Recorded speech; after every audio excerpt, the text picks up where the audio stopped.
지하철역 이름 팝니다. 이 지하철역 같은 경우에는 우리가 이제 그 지하철에 가장 가까운 곳 중에 랜드마크 그래요? 그런 걸 일단 역 이름으로 붙이지 않습니까? 예를 들면 수색역은 그렇죠. 다음 역은 딩딩역입니다. 네. 딩딩역 이렇게 가는 거죠? 아직은 그렇게 가기는 어렵고 아직은 좀 그런가? 딩딩역. 네. 하여튼 지하철역을 파는 기사들이 계속 나오고 있어요. 지금 일단 을지로 있고요. 을지로 있고요. 그다음에 지금은 사실은 명동역이 좀 팔렸는데 명동역 팔렸죠. 명동역이 우리 금융 타운으로 이제 불리게 됩니다. 다만 그럼 명동역이 없어지는 거냐? 명동이 그런 건 아니고 주 역명 그러니까 가장 이제 주로 되는 역명은 그대로 두고 명동역인데 땡땡하고 그다음에 부역명이 들어갑니다. 그래서 만약에 이제 9월달 이르면 9월달부터는 다음 정류장은 명동 우리금융타운역입니다. 이런 식으로 역명이 이제 표기가 될 거다랍니다. 그러니까 지금 지하철역 이름을 이렇게 팔고 있는 데는 사실 저희가 뭐 이 소식 자체를 전한다기보다는 이 배경을 좀 이야기하려고 가지고 온 거죠. 그렇죠. 그래서 사실은 지금 주요 역 같은 경우에는 계속해서 입찰을 받고 있습니다. 그래서 이번이 처음은 아니고 옛날부터 서울교통공사가 어떻게 보면 계속되는 적자 이런 것 때문에 유상 판매 입찰을 실시를 했습니다. 그래서 우리가 갖고 있는 역 중에 자기 홍보를 하고 싶은 역이 있으면 입찰을 해라. 그래서 선정을 해보겠다. 이렇게 해서 계속 하고 있는데 그런 와중에 이제 명동역이 그나마 유명한 4호선 명동역이 입찰해서 이제 낙찰이 됐다는 거고요. 그 다음에 지하철 2호선 을지로였고요. 을지로 입구, 그 다음에 선릉역 이렇게 요번에 입찰이 돼서 낙찰이 됐습니다. 그래서 이 2016년부터 사실 재정난 타개를 위해서 역명을 계속 팔고 있다고 해요. 극초음속님이 역명 파는 이유야 뭐 돈 없으니 팔겠죠 이러셨습니다. 정확히 보셨어요? 네, 지금 그리고 말씀드릴 게 지금 이제 영교시 라이브 세 가지 채널로 지금 송출이 되고 있죠. 일단 딩딩 대학 채널, 그다음에 MBC 뉴스 채널, 그다음에 MBC 뉴스 채널에 동시 송출이 되고 있고요. 팟캐스트 팟빵에서도 오디오만으로 들으실 수가 있는 상황인데요. 네, 지금 이제 댓글 소통은 딩딩 대학 채널에서만 하고 있다는 점을 말씀을 드리겠습니다. 근데 이게 지금 사실은 지하철도 요금을 사실은 올릴 때가 지났거든요. 그렇죠. 지하철도 그냥 가는 건 아니고 공짜로 가는 건 아니고 결국은 전기나 이런 에너지를 많이 쓰기 때문에 에너지 원가가 올라가면 당연히 요금 인상 압박도 있는 겁니다. 다만 매일 타고 다니는 지하철, 그다음에 매일 타고 다니는 버스의 요금이 올랐을 경우에는 서민 물가의 직격탄이기 때문에 이런 것 때문에 공공요금 최대한 억제를 하려고 하고 거기에 따른 자구책으로 역명까지 파는 그런 상황이 계속해서 나오고 있다라는 겁니다. 그래서 바꿔 말하면 이렇게 역명이 막 팔리고 이런 상황이라는 거는 요금 인상에 어떻게 보면 전 단계까지 가고 있다는 징후로도 볼 수가 사실 있는 거고요. 아니 뉴스의 흐름을 보면 저희가 이제 취재를 할 때 보면 대부분이 시간 순서대로 나열하면 이렇습니다. 일단 기본적으로 적자에 대한 자료가 나와요. 적자가 계속 누적되고 있다.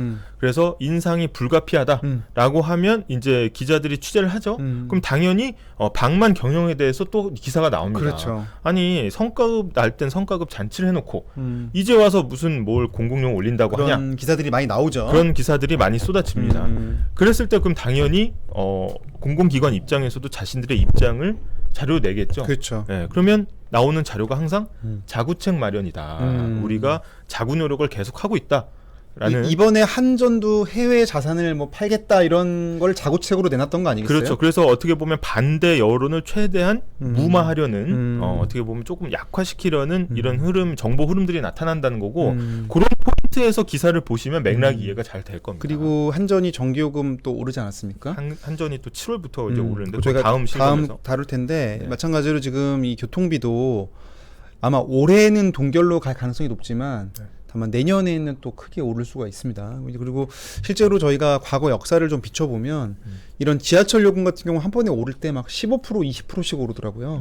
왜냐하면 이게 몇 년치를 묵혔다가 즉각 반영을 못하고 밀렸다가 한꺼번에 올리기 때문에 좀 그런 어려움이 있는 것 같습니다.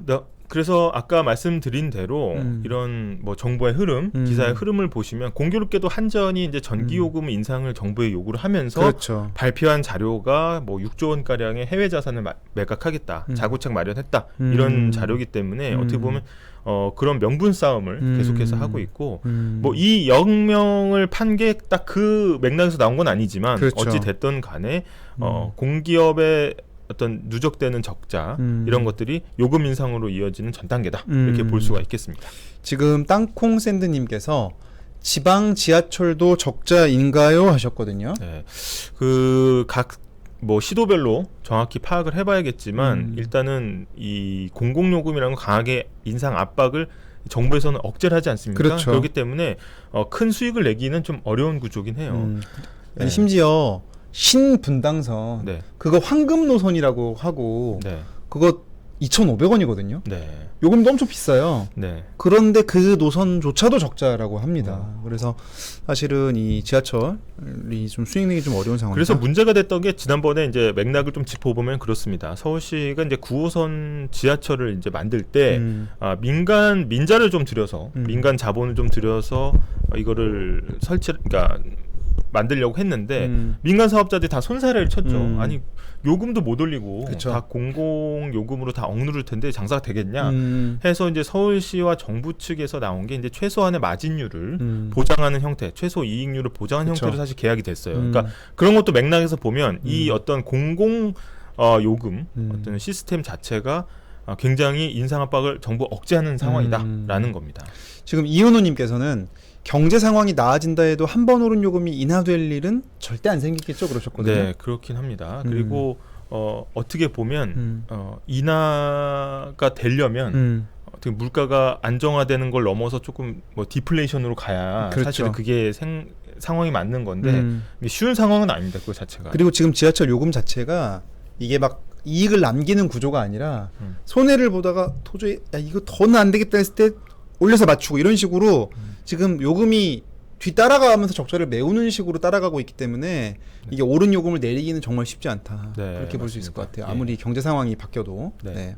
그리고 그 가격이 사실 이제 경직성이 있습니다. 하방 경직성이라고 얘기를 하는데 한 번 올린 가격이 밑으로 내려가긴 쉽지 않아요. 그렇죠. 네, 그런 네. 부분은 있습니다. 지금 데드크로스님이 인하 같은 소리 하네. 대한민국은 그런 거 없어. 상당히 네. 분노해. 네, 분노해. 댓글 네. 달아주셨는데 사실 뭐 대한민국만 또 그런 건 아니어서 네. 이 가격의 경직성이라는 거는 지금 물가 문제는 전 세계적으로 지금 굉장히 심각하고 어떻게 보면은 영국 같은 경우에 전기 요금이 각 전력회사, 민간 전력회사에 나눠져 있거든요.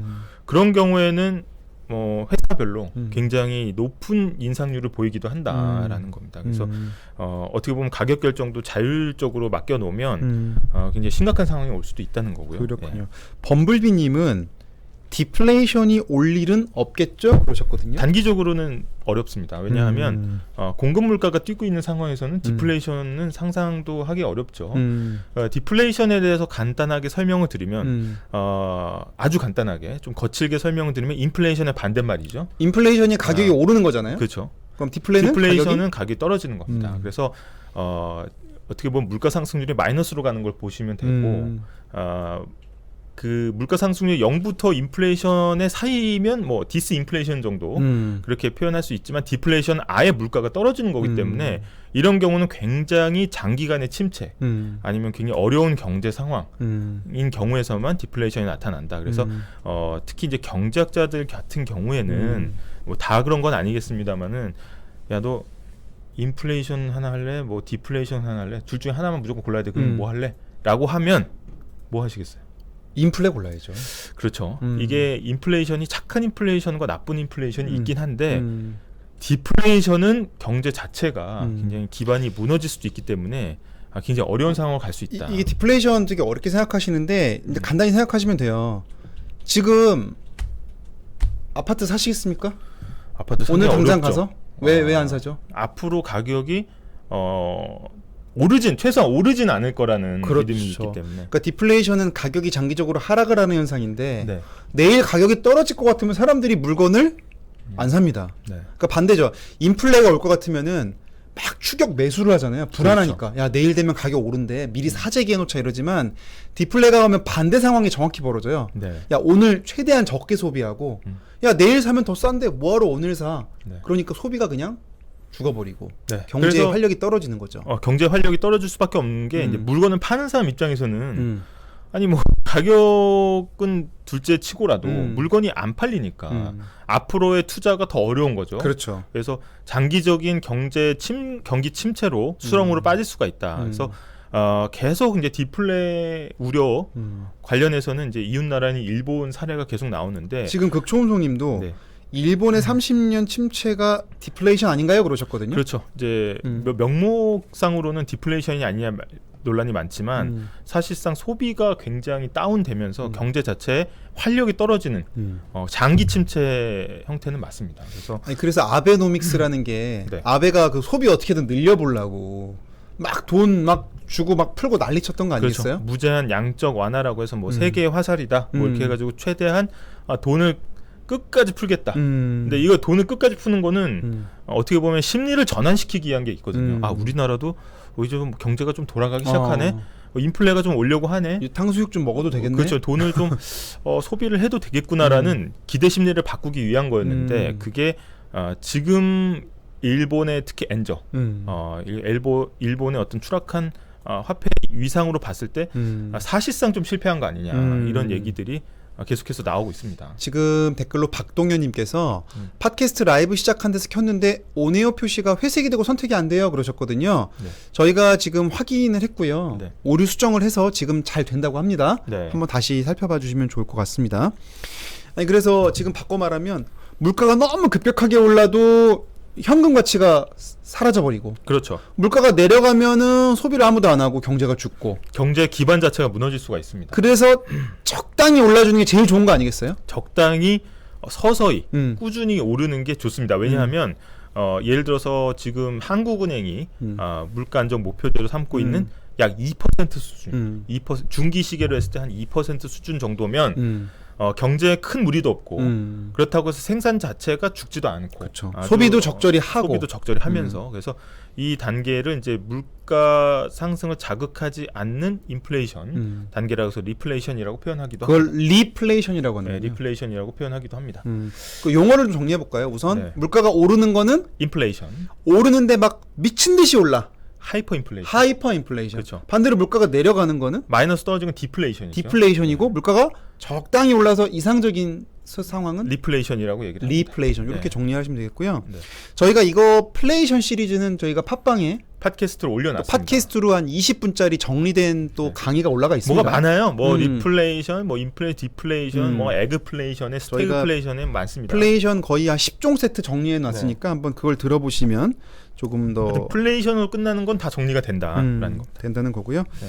저희가 그래서 어쨌든 2%가 적절한 물가인데 네. 이게 6월 달에 지금 6% 넘을 거라고 하니까 지금 네. 난리가 난 겁니다. 극초운송님이 데스플레이션은 뭔가 했는데 요거는 사실은 그쵸. 네. 많이 그만큼 힘들다는 얘기겠죠. 네. 이거랑 비슷한 얘기로 물가 올라서 죽겠다라는 스크루플레이션이라는 게 또 있긴 있습니다. 스크루는 사실 우리가 아이스크림도 있잖아요. 네. 삥삥 꼬였네 이 노래 아시죠? 너무 안다고 얘기하기가 너무 부끄러운 수준이에요. 너무 옛날 사람이야. 옛날 사람이야. 이 꼬였잖아. 네. 그러니까 딱 쥐어짜는 걸 말하는 겁니다. 맞습니다. 그래서 굉장히 이제 인플레이션이 계속되면서 어려운 상황이 생계나 이런 어떤 4인 가구 뭐 기준으로 했을 때 생계비가 나오잖아요. 그렇죠. 근데 그런 게 굉장히 좀 빡빡한 상황, 팍팍한 살림 이런 스크루플레이션이라고 합니다. 중산층이 타격을 입는 상황을 네. 스크루플레이션이라고 한다. 네. 삥삥 꼬였네 상황이다. 뭐 데드 크로스님이 이제 지금 상황 그게 아니라서 스태그플레이션 맞는데 정확합니다. 정확한 말씀이시고 이 공급 충격이 왔을 때 스태그플레이션의 상황이 됩니다. 그래서 저희가 바로 다음에 얘기할 실검하고도 관련이 있습니다. 네. 스태그플레이션. 네.